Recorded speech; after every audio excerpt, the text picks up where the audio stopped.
Sparks flew and flames swirled around his body.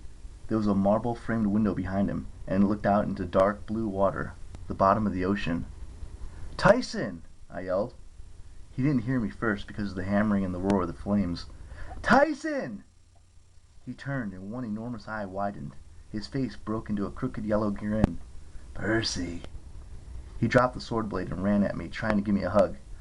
The vision blurred and I instinctively lurched back. "Tyson, it's an iris message. I'm not really here." "Oh!"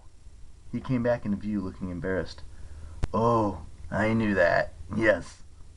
"How are you?" I asked. "How's the job?" His eye lit up. "Love the job. Look." He picked up the hot sword blade with his bare hands. "I made this." "That's really cool." "I wrote my name on it right here." "Awesome. Listen, do you talk to Dad much?" Tyson's smile faded. "Not much. Daddy is busy. He is worried about the war." "What do you mean?" Tyson sighed. He stuck the sword blade out the window where it made a cloud of boiling bubbles. When Tyson brought it back in, the metal was cool. "Old sea spirits making trouble.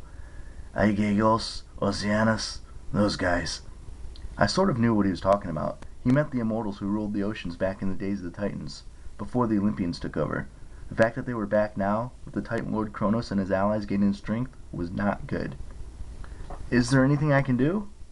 Tyson shook his head sadly. "We are arming the mermaids. They need 1,000 more swords by tomorrow." He looked at the sword blade and sighed.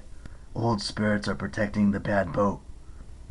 "The Princess Andromeda?" I asked. "Luke's boat?" "Yes, they make it hard to find. Protect it from Daddy's storms. Otherwise, we would smash it." "Smashing it would be good." Tyson perked up, as if he'd had another thought. "Annabeth, is she there?" "Oh, well..." My heart felt like a bowling ball. Tyson thought Annabeth was just about the coolest thing since peanut butter, and he seriously loved peanut butter. I didn't have the heart to tell him she was missing. He'd start crying so bad he'd probably put out the fires. "Well, no, she's not here right now." "Tell her hello," he beamed. "Hello to Annabeth." "Okay." I fought back a lump in my throat. "I'll do that." "And Percy, don't worry about the bad boat. It's going away." "What do you mean?" "Panama Canal. Very far away." I frowned. Why would Luke take his demon-infested cruise ship all the way down there? The last time we'd seen him, he'd been cruising along the East Coast recruiting half-bloods and training his monstrous army. "All right," I said, not feeling reassured. "That's good, I guess." In the forges, a deep voice bellowed something I couldn't make out. Tyson flinched. "Got to get back to work. Boss will get mad. Good luck, brother."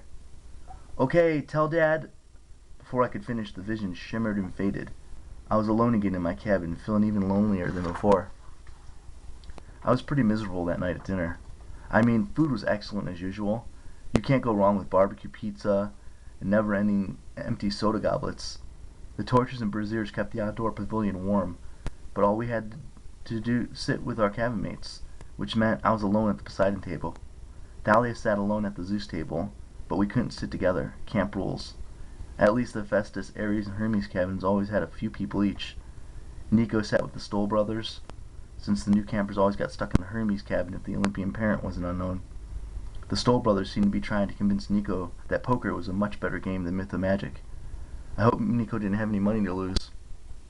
The only table that really seemed to be having a good time was the Artemis table.